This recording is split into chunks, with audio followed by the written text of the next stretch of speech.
ছুটিতে বেড়াতে এসেছি গ্রামের বাড়িতে, সাথে বাবা মা এবং ছোট ভাই। আমি তন্ময় আহমেদ, অনার্স সেকেন্ড ইয়ারে পড়াশোনা করছি। আজকে বাড়িতে পাত্রপক্ষ দেখতে আসছে লিজা আপুকে। লিজা আপু হচ্ছে আমার বড় চাচার একমাত্র মেয়ে। দেখতে শুনতে মাশাল্লাহ, কোনো দিক দিয়ে কম নয়। যেমন উঁচা লম্বা, তেমনই গায়ের গঠন, চুল একদম কোমর ছুঁই ছুঁই, দুধে আলতা গায়ের রং। বলতে একজন সুদর্শন নারীর মাঝে যেসব গুণ থাকা দরকার সবই লিজা আপুর মাঝে আছে। লিজা আপু এবং আমার বয়সের পার্থক্য মাত্র 1 বছরের। ভাবছেন কেন এত ব্যাখ্যা দিচ্ছি? আসলে আমি লিজা আপুকে পছন্দ করি, তবে শুধু বোন হিসেবে নয়, অন্য হিসেবে। সেই ছোটবেলা থেকেই আমি জানি সে আমার থেকে বড়, কিন্তু খুব একটা তো নয়। আর ভালো লাগা কি আর বয়স দেখে হয়? কিন্তু আমি কখনোই সেটা প্রকাশ করিনি, কিংবা লিজা আপুকেও বলিনি, কারণ আমি জানি এসব কিছু কেউই খুব সহজে মেনে নেবে না। তার মাঝে আবার কাজিন। আমরা কাজিন হলেও আমাদের মাঝে দূরত্ব ছিল অনেক, কারণ ছোটবেলা থেকেই আমি শহরে থাকি। বাবার চাকরির সুবাদে শহরে যাওয়া, তারপর সেখানেই আমরা থাকা শুরু করি এবং এখন পর্যন্ত আছি। মাঝে মাঝে গ্রামে আসা হয়, আর সেই সময়েই লিজা আপুর সাথে দেখা হয়। তবে এছাড়াও আমাদের মাঝে ফোনে কথা হয়। লিজা আপু আমাকে সাধারণভাবেই দেখে, কিন্তু আমি দেখি ভালোবাসার চোখে। ভেবেছিলাম পড়াশোনা শেষ করে লিজা আপুকে জানাবো মনের কথা, না বুঝলে বারবার বোঝাবো, কিন্তু তার আগেই ঘটে যাচ্ছে সব অঘটন। এসে শুনে কোথাকার কে নাকি লিজা আপুর জন্য সম্বন্ধ নিয়ে এসেছে। এর আগেও বহুবার এসেছে, কিন্তু চাচা ফিরিয়ে দিয়েছেন, বলেছেন মেয়ে আরও বড় হোক। এটা বলে বলেই এত দূর, কিন্তু এখন হঠাৎ করে কিভাবে রাজি হলেন সেটাই বুঝতে পারছি না। হবেন নাই বা কেন? ধরতে গেলে তো লিজা আপুর বিয়ের বয়স হয়েছেই, কিন্তু আমি যে ওইটা কোনোভাবেই মেনে নিতে পারছি না। লিজা আপুকে আমি ভালোবাসি, হ্যাঁ ভালোবাসি। হয়তো এটা একতরফা, কিন্তু আমার ভালোবাসা সত্য। এবার যাই হোক, লিজা আপুকে সেটা জানাতে হবে, কিন্তু কিভাবে? তার সামনে গেলেই তো সব গুলিয়ে ফেলি, মুখ দিয়ে কথা বের হয় না। রাত 10টা, সবাই একসাথে খেতে বসেছি। বাবা, চাচা, ফুপু সবাই মিলে আলাপ আলোচনা করছেন। বিকেলে ছেলেপক্ষ এসে লিজা আপুকে দেখে গিয়েছে। ওদের নাকি খুব পছন্দ হয়েছে, তাই ওরা চেয়েছিল এঙ্গেজমেন্ট করে ফেলতে, কিন্তু বাবা আর চাচারা এতে সম্মতি দেননি। ওনারা বলেন কিছুদিন সময় দিতে, তারপর জানাবেন। ওই সময়টাতে যে আমার বুকের ধুকপুক কীভাবে বেড়েছিল সেটা কেবল আমিই জানি, কারণ তখন আমি চাইলেও কিছু বলতে বা করতে পারতাম না। চাচা যখন এই কথা বলেছিলেন তখন কিছুটা শান্ত হয়েছিলাম, তবে এই শান্তিটা বেশিক্ষণ টিকবে না এটাও জানি। বাবা আর চাচা মিলে সিদ্ধান্ত নিলেন এই ছেলের সাথেই বিয়ে দিবেন। ছেলে অনেক ভালো চাকরি করে এবং ফ্যামিলি ব্যাকগ্রাউন্ডও খুব ভালো। এই কথা শোনার পর থেকে আমার অশান্তি আরও শতগুণ বেড়ে গেল। কিছুতেই মেনে নিতে পারছি না। চাচা যখন একবার বলেছেন তাহলে সেটা হবেই, কারণ তারা এক কথার মানুষ। রুমে বসে ভাবতে লাগলাম কি করব। তখনই আমার ছোট ভাই তানিম রুমে এলো। কি ব্যাপার, এমন মনমরা হয়ে বসে আছো যে? এমনি। হুম, এমনি বসে থাকার মতো মানুষ তো তুমি না। যবে থেকে বাড়িতে এসেছি তবে থেকেই তোমাকে অন্যরকম দেখাচ্ছে। কি হয়েছে? ভাবছি তানিমকে কি বলবো সব কথা। এমনিতে আমরা দুই ভাই সব কিছুই একে অপরের সাথে শেয়ার করি। আমাদের বন্ডিংটা খুব ভালো, তবে মাঝে মাঝে ঝগড়াও হয় প্রচুর। তানিম আর আমার বয়সের তফাৎ মাত্র 4 বছরের, কিন্তু আমাদের বন্ডিংটা বন্ধুর মতো। কি হলো, চুপ করে আছো কেন? তানিম, তোকে একটা কথা বলবো। হ্যাঁ বলো। মানে উল্টাপাল্টা কিছু মনে করবি না তো? উল্টোপাল্টা কেন মনে করব, বলো তুমি। তুই তো জানিসই লিজা আপুকে আজ দেখতে এসেছিল। এমনকি খাবারের টেবিলেও চাচা বলে দিলেন বিয়ে দিলে ওই ছেলের সাথেই বিয়ে দিবেন। হ্যাঁ, তা তো জানি। এটা তো আরও ভালো খবর, অন্তত একটা বিয়ে তো খেতে পারবো। কতদিন হয়ে গেল কারো বিয়ে খাই না। এবার তাহলে হবে, উফ সেই মজা হবে। মজা না ছাই, আমি চাই না এই বিয়ে হোক। মানে? কিন্তু কেন? ছেলে কি খারাপ? না, ছেলে তো ভালোই। তাহলে তুমি কেন চাও না? তাছাড়া লিজা আপু তো দ্বিমত করেনি এই বিয়েতে। সেটাই তো সবচেয়ে বড় সমস্যা, কেন রাজি হয়েছে? আমি কিছুই বুঝতে পারছি না, তুমি কি বলতে চাইছো? এটাই, আমি লিজা আপুকে ভালোবাসি। এক মিনিট ওয়েট, কি বললে? আবার বলো তো, আমি মনে হয় ঠিক শুনিনি। ঠিকই শুনেছিস। What, seriously? হ্যাঁ, সে ছোটবেলা থেকেই। ভাই, লিজা আপু তোমার সিনিয়র? হ্যাঁ তো, মাত্র 1 বছরের। আর দেখলে কি মনে হয় ও আমার সিনিয়র? মেয়েদের থেকে ছেলেদেরকেই সবসময় বড় দেখায়। কিন্তু সবাই শুনলে কি ভাববে ভাবতে পারছো? বাবা চাচা কোনোদিনই মানবে না। তাদের মানা না মানাতে আমার কিছু যায় আসে না। আমার মন যেইটা বলবে আমি সেটাই করব। আচ্ছা, সেইটা না হয় বুঝলাম, কিন্তু এইটা বলো, লিজা আপু জানি তুমি যে... না, আমি তো কোনোদিন বলিনি। মানে কি? কোনোদিনই বলো নাই? এদিকে সব কিছু ঠিক হয়ে গেছে, আর কবে জানাবা? জানাতেই তো চাচ্ছি, কিন্তু সাহস পাচ্ছি না। যদি রিজেক্ট করে দেয়? দেখো, কাউকে মনের অনুভূতি বুঝিয়ে বললে সে অবশ্যই বুঝবে, কিন্তু তার মানে এই না যে তুমি কোনো কিছু না বলে বসে বসে আঙুল চুষবে। তো এখন কি করব তুই বল। চাচা তো বলেই দিয়েছেন বিয়ে হবে। চাচা টাচা বাদ দাও, পরে দেখা যাবে। এখন সবচেয়ে বেশি জরুরি হচ্ছে তোমার মনের কথা লিজা আপুকে জানাও। সে চাইলেই সব কিছু সম্ভব। তাই আর দেরি না করে তাড়াতাড়ি লিজা আপুকে সব জানাও। কিন্তু কিভাবে? উফ, আজ তো একটা গাধা তুমি। না হলে কি এতদিন ধরে এসব ঝুলিয়ে রাখতে? হুম, বাড়িতে তো বলার সুযোগ নেই। বাই চান্স যদি কেউ শুনে ফেলে তাহলে সমস্যা হয়ে যাবে। তার থেকে বরং বাইরে কোথাও গিয়ে বলো। বাহিরে কোথায় বলবো? আর লিজা আপু কি যেতে রাজি হবে? আমি রাজি করব। শুনেছি পাশে একটা সুন্দর জায়গা আছে, সাথে রেস্টুরেন্টও।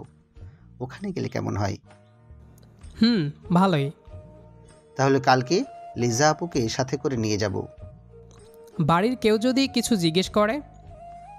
ওইটা আমি ম্যানেজ করে নেব। তুমি শুধু ভালোভাবে বলে দিও। ওইখানে গিয়ে যদি আমতা আমতা করেছো না, তাহলে তোমার খবর আছে। পরের দিন বিকেলে আমি, তানিম, লিজা আপু আর সাথে আমাদের আরেক কাজিন ইভা মিলে গেলাম সেই জায়গাতে।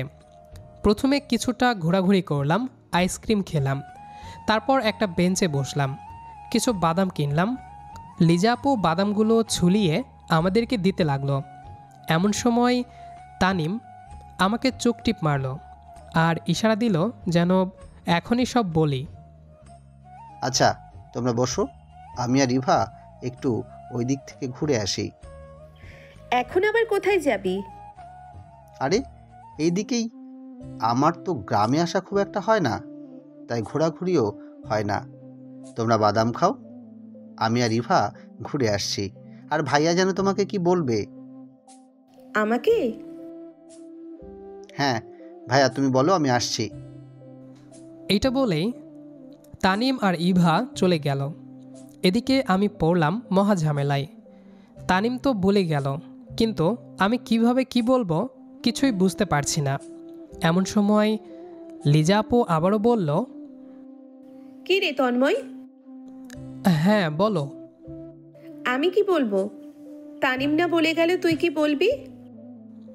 হ্যাঁ বলবো তো। তো বল, কি বলবি? হ্যাঁ। কি হ্যাঁ হ্যাঁ করছিস তখন থেকে? তুমি এই বিয়ে করো না প্লিজ। লিজা আপু একটু চমকে উঠল আমার কথায়। মানে? কিন্তু কেন? আমি চাই তুমি ওই ছেলেকে বিয়ে না করো। তুই কি ওই ছেলেকে চিনিস? না। কোনো বাজে কিছু পেয়েছিস? না, ছেলে ভালোই। তাহলে কেন মানা করছিস? কারণ আমি চাই না তুমি অন্য কাউকে বিয়ে করো। তন্ময়, তুই কি বলতে চাইছিস আমি কিছুই বুঝতে পারছি না। বুঝিয়ে বলবো? শুনতে চাও? হ্যাঁ বল। আমি কিছুক্ষণ চুপ রইলাম। কি হলো, চুপ করে আছিস কেন? বল। সন্ধ্যা হয়ে যাচ্ছে, বাড়ি ফিরতে হবে। আমি তোমাকে ভালোবাসি। আমার কথা শুনে লিজা আপুর হাত থেকে বাদামের প্যাকেটটা নিচে পড়ে গেল। সে বিস্ময়ভাবে আমার দিকে তাকিয়ে আছে। তন্ময়, তুইও না সব সময় ফাজলামো নিয়ে পড়ে থাকিস। উফ, আমি তো একটুর জন্য ফাজলামো না, আমি সত্যি বলছি, তোমাকে ভালোবাসি। তন্ময়, এটা কিভাবে হয়? আমি তোর বোন। তো আপন বোন তো আর নও, আর তুমি আমার সিনিয়র। এটাই তো আসল সমস্যা, তাই না? দেখো, মাত্র 1 বছরের ছোট বড় আমরা, এতে কি এমন আহামরি? আর ভালো লাগা কি বয়স দেখে হয়? আমি তোমাকে সেই ছোটবেলা থেকে পছন্দ করি। ধীরে ধীরে যা ভালোবাসায় রূপান্তরিত হয়েছে। বিশ্বাস করো, তুমি ব্যতীত আজ পর্যন্ত অন্য কোনো নারীকে আমার কল্পনায় আনিনি। আমার কথাগুলো শুনে লিজা আপু নীরবে নিচের দিকে তাকিয়ে আছে। চুপ করে আছো কেন? কিছু বলো। কি বলবো? তুই নিজেও জানিস তুই কি বলছিস। হ্যাঁ, জানি। তন্ময়, এটা কখনো সম্ভব না। কেন সম্ভব না? কি কমতি আছে আমার মাঝে? হ্যাঁ, একটাই, আমি বেকার। বর্তমানে পড়াশোনা করছি, কিছুদিন পর তো আর বেকার থাকবো না। সমস্যাটা তোর বেকারত্ব আর টাকা পয়সা নিয়ে না তন্ময়। একটাবার ভেবে দেখেছিস বাড়িতে যদি এসব বিষয় জানতে পারে কি হবে? বাবা কিংবা চাচা কেউই এটা মেনে নিবে না। কে কি মানলো আর না মানলো তাতে আমার কিছু যায় আসে না। তুমি শুধু একবার বলো তুমিও আমার ভালোবাসো, ব্যাস, আমার আর কিছু চাই না। এটা সম্ভব না তন্ময়, এসব চিন্তা মাথা থেকে ঝেড়ে ফেল আর বাড়ি চল। এটা বলেই লিজা আপু উঠে গেল। আমি ধুম করে তার হাত ধরে ফেললাম। আমার চোখের কোণে জল স্পষ্ট। কাঁপা কাঁপা স্বরে আমি আবারও বললাম, প্লিজ আমাকে এভাবে ফিরিয়ে দিও না। আমি সেই ছোটবেলা থেকে তোমার জন্য মনে একটু একটু করে স্বপ্ন বুনেছি। তুমি আমার সেই স্বপ্ন অনুভূতিকে নষ্ট করে দিও না। বিশ্বাস করো, আমি তোমাকে অনেক অনেক ভালোবাসি। প্লিজ আমাকে একটু বোঝো। সত্যি বলছি, তোমাকে কোনোদিন অসুখী রাখবো না, তোমাকে কোনো কিছুর অপূর্ণ রাখবো না। প্লিজ আমাকে ফিরিয়ে দিও না। আমি তোমাকে ছাড়া বেঁচে থেকেও মরে যাব। আমি তোমাকে ভালোবাসি। এটা বলেই আমি কান্না শুরু করে দিলাম। লিজা আপু কিছুক্ষণ চুপ থেকে বলল, তন্ময় প্লিজ থাম আর বস এখানে। কেন পাগলামি করছিস? আমার ভালোবাসাকে তোমার কাছে পাগলামি মনে হয়? তো আর কি বলবো? আমার অনুভূতির কি কোনো দাম নেই? হ্যাঁ আছে, তবে একটু বাস্তবতাটা বোঝ। কি বুঝবো? অলরেডি সব ঠিক হয়ে গেছে, যে কোনো দিন বিয়ের তারিখ ঠিক হয়ে যাবে। এখন কিভাবে কি সম্ভব? তুমি চাইলে সবই সম্ভব। আমি সবাইকে রাজি করাবো, দরকার হলে সবার পায়ে পড়ব, তারপরও তোমাকে আমার করে নিব। তুই যতটা ইজি ভাবছিস সবকিছু ততটাও ইজি না। তখনই পেছন থেকে তানিম বলে উঠল, চাইলেই সব ইজি। আমরা তো আছি, সবাইকে রাজি করব, অবশ্যই সবাই বুঝবে।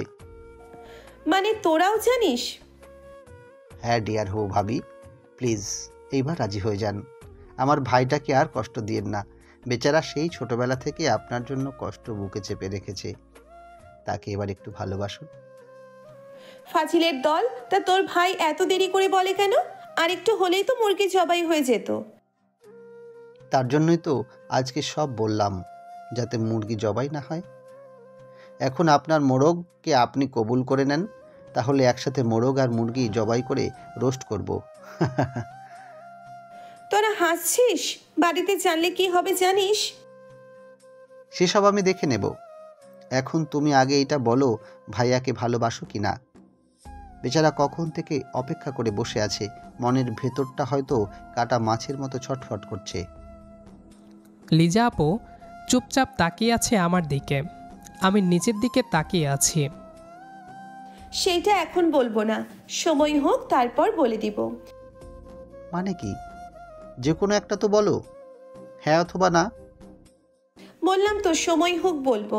এখন কিভাবে তোরা কি করবি আমি জানি না, আমি শুধু এতটুকু জানি বউ সেজে কবুল বলবো। থাক তোরা, আমি বাড়ি গেলাম। এটা বলেই লিজা আপু উঠে যেতে লাগলো। আমার মুখে ফুটল বিজয়ের হাসি। তানিম জোরে জোরে চিল্লিয়ে বলতে লাগলো, বান যাও তুম মেরি ভাবি আর ভাইয়া কি দিল দিবানি, ইয়ে ফাইনালি। অতপর কয়দিন কেটে গেল। সবার হালে বুঝলাম এখন এসব বলে কোনো কাজই হবে না। উল্টো বাবা রাগ করে আমাকে নিয়ে শহরে চলে যাবেন। আমি, লিজা আপু, তানিম সবাই চিন্তায় পড়ে গেলাম। ওইদিকে বিয়ের তারিখও পড়ে গেল। আমি যেন আর নিজেকে সামলে রাখতে পারছি না। ওইদিকে বাড়িতেও কাউকে বলতে পারছি না। বললে শিওর বাবা আর চাচার মাঝে ঝামেলা হবে, যেটা আমি কোনো দিনও চাই না। সন্ধ্যায় ছাদে বসে আছি আমি, তানিম, ইভা আর লিজা আপু। আমাদের এসব বিষয় শুধুমাত্র আমরা চারজনই জানি, আর কেউ জানে না। আমি মনমরা হয়ে বসে আছি, কারো মুখেই কোনো কথা নেই। হঠাৎ লিজা আপু বলে উঠল, কি হয়েছে তন্ময়, এভাবে চুপ হয়ে আছিস কেন? এমনি। তা তোমার বিয়ের প্রিপারেশন কেমন? মানে? বিয়ের তারিখ তো পড়ে গেল, আর হাতে গোনা 7 দিন। সব কিছু কেনাকাটা শেষ। তন্ময় ফাজলামো করছিস আমার সাথে? ফাজলামো তো সবাই করছে আমার সাথে, আর আমি বসে বসে তা হজম করছি। এখানে আমার দোষটা কোথায়? তোরাই তো বলেছিলি সব কিছু ম্যানেজ করবি, তাহলে এখন কেন চুপ? আমি মেয়ে হয়ে কিভাবে বাবাকে বলবো এসব? আমি তো চাইলে বলতেই পারি, কিন্তু এতে চাচার সাথে সম্পর্ক নষ্ট হতে পারে, যেটা আমি কোনো দিনও চাই না। আমিও চাই না এরকম কিছু হোক। তাহলে এখন কি করব? তখন তানিম বলে উঠল, তোমাদের এই লুতুপুতুর ঢঙের কথা শেষ হলে এবার আমি কিছু বলি। কি আর বলবি? এখন একদিকে বিয়ে আর আরেকদিকে 40টা খাওয়া ছাড়া তোর আর কোনো কাজ নেই। জি না, আমাকে কি আপনাদের মতো গাধা পেয়েছেন? এইসব 40 খাওয়া লাগবে না, বিয়েই খাবো, আর সেটা তোমাদের দুজনের। মানে আমার কাছে একটা প্ল্যান আছে, আর এখন এটাই একমাত্র শেষ সম্বল। কি প্ল্যান? দেখ তানিম, যদি এসব পালিয়ে টালিয়ে যাওয়ার কথা বলিস তাহলে আমি আগে থেকেই বলে দিচ্ছি এসব কিছু আমি পারবো না। হ্যাঁ, আমিও এসবে রাজি না। আরে ধুর, এইসব কিছু করতে হবে না। তাহলে কি? শোনো, বিয়ের তারিখ ঠিক হয়েছে হোক।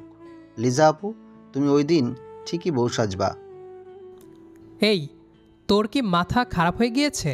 কী সব আবল তাবল বলছিস? তুই কি চাস ওই ছেলের সাথে বিয়ে হোক? মোটেই না। আগে তো আমার প্ল্যানটা শোনো। বিয়ে ওই দিনই হবে, তবে ওই ছেলের সাথে নয়, তোমার সাথে। অর্থাৎ কবুল বলার ঠিক আগের মুহূর্তে বর চেঞ্জ হয়ে যাবে, মানে ওই ছেলের বদলে তুমি বিয়ে করবে।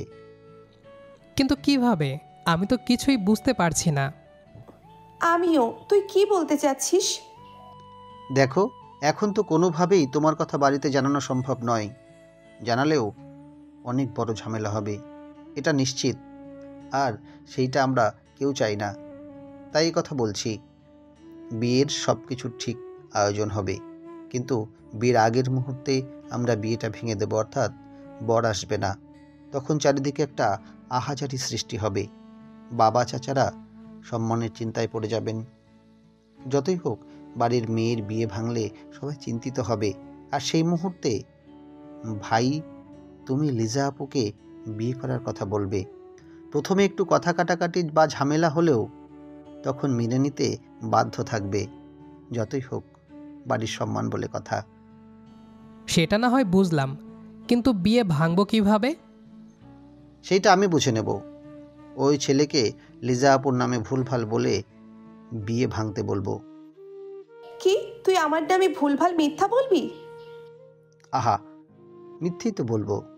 তোমার তো কোনো বাজে দিক নেই, আর তাছাড়া আর কোনো পথ নেই, এটাই একমাত্র পথ। কিন্তু যেইটা বলছিস যদি না হয়, ছেলে যদি আসেই বিয়ে করতে? এত ইজি নাকি? আর তোমরা আমাকে কি মনে করো? এই তামিম কোনো আলতু ফালতু কাজ করে না, যা করে একদম সলিড। ওই ছেলের বিয়ের শখ কীভাবে মেটাবো সেটা আমি জানি। তোমাদেরকে যেটা বলছি তোমরা শুধু সেইটা করো। এইটাতে কিন্তু অনেক রিস্ক আছে। এতটুকু রিস্ক তো নিতেই হবে। সারা জীবন কাদার থেকে রিস্ক নেওয়া ভালো। কিন্তু কোনো কিন্তু না, তানিম ঠিকই বলেছে। এতটুকু রিস্ক তো নিতেই হবে আমাদের। পরে যা হবে তা না হয় মেনে নিব। তারপরও তো বলতে পারবো চেষ্টা করেছি। চেষ্টা না করে যদি হেরেই যাই, তাহলে আর যাই হোক আফসোস থাকবে না। ঠিক আছে, আমি রাজি। তাহলে এটাই ফাইনাল? কিন্তু তোর মাথায় এসব বুদ্ধি আসে কোথা থেকে?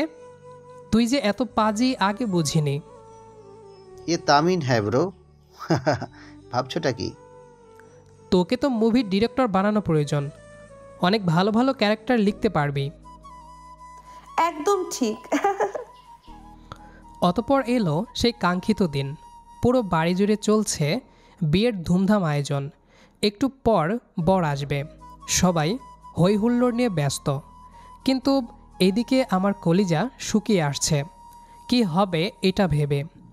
সেম লিজা আপুরও একই অবস্থা। সে বসে যে রুমে বসে আছে, আমি বারবার সেই রুমে যাচ্ছি আর আসছি। দুজনেই অসহায় দৃষ্টিতে একে অপরের দিকে তাকিয়ে আছি। দুজনের চোখেই আতঙ্ক স্পষ্ট। ওইদিকে বর আসার সময় প্রায় হয়ে এসেছে। সবার মুখে এই একই কথা শোনা যাচ্ছে। কিন্তু এইদিকে তানিমের কোনো খোঁজ নেই সেই সকাল থেকেই। কোথায় গিয়েছে কে জানে। অনেকবার কলও করেছি কিন্তু রিসিভ করেনি, যার কারণে আরও বেশি চিন্তা হচ্ছে। সব প্ল্যানিং তো ওরই, কিন্তু সেই অনুপস্থিত, যার কারণে চিন্তা আরও দ্বিগুণ হচ্ছে। কিছুক্ষণ পর দেখলাম তানিম বাইক নিয়ে ভেতরে প্রবেশ করলো। তারপর নেমে ধীর পায়ে আমার দিকে আসতে লাগলো। আমি ব্যস্ত হয়ে বললাম, কিরে সকাল থেকে কই তুই? তোকে তো খুঁজেই পাওয়া যাচ্ছে না। গিয়েছিলাম একটা কাজে। কতবার কল দিয়েছি তোকে, ফোন কই তোর? পকেটে। আরে সাইলেন্ট করা, তাই শুনতে পাইনি। তুই বুঝতে পারছিস আমার অবস্থাটা? একটু পর বরপক্ষ চলে আসবে, কিন্তু এখনও তো আমি কিছুই দেখছি না। এর মাঝে তুইও নেই। আরে কুল, সময় মতো সবই হবে। কচু হবে। হঠাৎ দেখলাম ওইদিকে সবাই চিল্লাচিল্লি করছে। আমি আর তানিম এগিয়ে গেলাম, বোঝার চেষ্টা করতে লাগলাম কি হয়েছে। হঠাৎ চাচির মুখে শুনে ছেলের বাড়ি থেকে কল দিয়ে জানিয়ে দিয়েছে এই বিয়ে হবে না। আমি চাচিকে জিজ্ঞেস করলাম, কি হয়েছে চাচি? আর বলিস না বাবা, সর্বনাশ হয়ে গেছে। ছেলের বাড়ি থেকে তার বাবা কল দিয়ে জানালো ওরা নাকি লিজার সাথে ওদের ছেলের বিয়ে দিবে না। আমি কথাটা শোনা মাত্রই তানিমের দিকে তাকালাম। তানিম মুচকি মুচকি হাসছে। আমি সবই বুঝতে পারলাম, কিন্তু এই মুহূর্তে হাসা যাবে না। আমি সিরিয়াস হয়ে বললাম, মানে এসব কি বলছেন চাচি? ওরা কেন এমন করলো? জানি না বাবা, তোমার চাচা বারবার জিজ্ঞেস করছেন কেন এমনটা করেছে। ওরা বলে মেয়ে নাকি ওদের পছন্দ হয়নি, তাই বিয়ে ভেঙে দিয়েছে। এটা কেমন কথা? পছন্দ হয়নি সেটা আগে কেন বলেনি? এভাবে সব আয়োজন করার পর কেন বলল? জানি না কেন এমনটা হলো। আমার মেয়েটার কি হবে? সব কিছু যে শেষ হয়ে গেল। বাড়ির পরিবেশ মুহূর্তেই থমথমে হয়ে গেল। বাবা চাচা কপালে হাত দিয়ে বসে আছেন, কারো মুখেই কোনো কথা নেই। ওইদিকে চারপাশে কানাঘোষা শুরু হয়ে গিয়েছে। বিয়ে ভেঙে গেছে, বিয়ে ভেঙে গেছে, নিশ্চয়ই মেয়ের কোনো দোষ আছে, এইসবই বলাবলি করছে সবাই। যা শুনে সবাই আরও ভেঙে পড়েছে। তানিম আমাকে ধাক্কা মেরে বলল, এখনই ঠিক সময় ভিলেন এন্ট্রি নেওয়ার। যাও, বলো সাহস করে। কি আমি ভিলেন? নয়তো কি, নায়করা কখনো এভাবে বিয়ে করে না, একমাত্র ভিলেনটাই করে। এখন যাও তাড়াতাড়ি, বেশি কিছু হওয়ার আগে। আমি কাঁপা কাঁপা পায়ে এগোতে লাগলাম। তারপর সবার সামনে দাঁড়িয়ে গলার আওয়াজ উঁচু করে বললাম, আমি কিছু বলতে চাই। সবাই আমার দিকে তাকালো। বাবা কপাল কুঁচকে আমার দিকে তাকালেন, কিন্তু কিছু বললেন না। আমি লিজা আপুকে বিয়ে করতে চাই, কারো কোনো আপত্তি না থাকলে। মুহূর্তেই পরিবেশ বদলে গেল। সবাই একে অপরের সাথে কথা বলাবলি করছে। বাবা এবং চাচা একে অপরের দিকে তাকাচ্ছেন। তখন চাচি বলে উঠলেন, তন্ময় বাবা, তুমি এসব কি বলছো? চাচি, আমি ঠিকই বলছি। আমি লিজা আপুকে বিয়ে করব, আর সেটা আজই এবং এখনই। এটা কেমন করে হয়? লিজা তো তোমার বয়সে বড়। তাতে কি হয়েছে? কোথাও লেখা আছে যে বয়সে বড় মেয়ে বিয়ে করা যাবে না? আর তাছাড়া আমরা খুব বেশি একটা ছোট বড় না, মাত্র 1 বছরের পার্থক্য। তুমি যা বলছো ভেবে বলছো তো, নাকি পরিস্থিতি দেখে তাড়াহুড়ো করছো? না চাচি, আমি কোনো তাড়াহুড়ো করছি না। সব কিছু ভেবেচিন্তেই সিদ্ধান্ত নিয়েছি। আর বিয়ে করে বউ পালার সামর্থ্যটুকু আমার আছে। তাই সব ভেবেচিন্তেই বলছি। এখন বাকিটা আপনাদের ইচ্ছে। সবাই একে অপরের সাথে কথা বলছেন। বাবা এবং চাচাও কথা বলছেন। আমি তানিমের দিকে তাকিয়ে বললাম, ডোজ কাজে দিচ্ছে। দীর্ঘ 30 মিনিট পর সবাই সিদ্ধান্ত দিল এই বিয়ে হবে, এবং সেটা লিজা আপু এবং আমার। কিন্তু সবার মুখে তখনও বিষণ্ণতায় স্পষ্ট। থাকারই কথা, এত বড় বিষয় কারো ক্ষেত্রেই মেনে নেওয়া সম্ভব নয়। কিন্তু আমি তো মহা খুশি। অতঃপর দীর্ঘ অপেক্ষার পর শেষমেশ বিয়েটা হলো। কবুল বলার আগ পর্যন্ত অনেকে অনেক ঝামেলা করেছে, কিন্তু আমি আমার সিদ্ধান্ত থেকে সরিনি। সবশেষে আমার জেদের কাছে সবাই হার মানল। হাসি মুখেই মেনে নিল আমাদের। রাত 11টা। বাসর ঘরে প্রবেশ করলাম। ভীষণ নার্ভাস লাগছে, কিন্তু যেতে তো হবেই। ঘরে প্রবেশ করতেই লিজা আপু এসে আমাকে সালাম করলো। আরে আরে, কি করছো কি? কেন সালাম করেছি? এসব কেন? আর তুমি আমার পা ছুলে কেন? কেন, পা ছুঁয়েই তো সালাম করতে হয়। কিন্তু তুমি তো আমার বড়। তো স্বামী স্ত্রীর মাঝে সবসময় স্বামীই বড় হয়। তারপরও আমার কেমন যেন লাগছে। কেমন লাগে মানে? তাহলে বিয়ে করেছিস কেন? ওইটা তো তোমার সম্মান বাঁচাতে করেছি। কি আমার সম্মান বাঁচাতে? এই সম্মান তো তোর জন্যই গিয়েছে, আবার এসে বলছিস সম্মান বাঁচাতে? আরে কুল কুল, এত রেগে যাচ্ছ কেন? তো রাখবো না? কতটা প্যারা দিয়েছিস এ পর্যন্ত, তার কোনো খেয়াল আছে? স্ট্রেস কি তুমি একা নিয়েছো নাকি? আমিও তো নিয়েছি। কচু নিয়েছিস, এসব তো তানিমই করেছে। তুই তো ভেড়ার মতো খালি ঘাস খেয়েছিস। ভেড়ার মতো ঘাস খেয়েছি মানে? মানলাম সব প্ল্যানিং তানিমের, কিন্তু শেষে তো ছক্কা আমি মেরেছি। সাহস করে আমি সবার সামনে গিয়ে বলেছি। ওরে আমার সাহসী রে, এখন কি আপনাকে বীরপুরুষের অ্যাওয়ার্ড দিব? অ্যাওয়ার্ডের বদলে অন্য কিছু দিলে আরও বেশি ভালো হয়। অন্য কিছু আবার কি? আপাতত একটা কিস। ওরে লুচ্চা, তবে রে দাঁড়া, তোকে কিস দিচ্ছি। এই বলেই পাশে থাকা বিছানা ঝাড়ু দিয়ে আমার দিকে এগিয়ে আসতে লাগলো। ও মাগো, এ কার পাল্লায় পড়লাম, বাঁচাও! এখন কেন পালাচ্ছিস? তুই না অনেক সাহসী?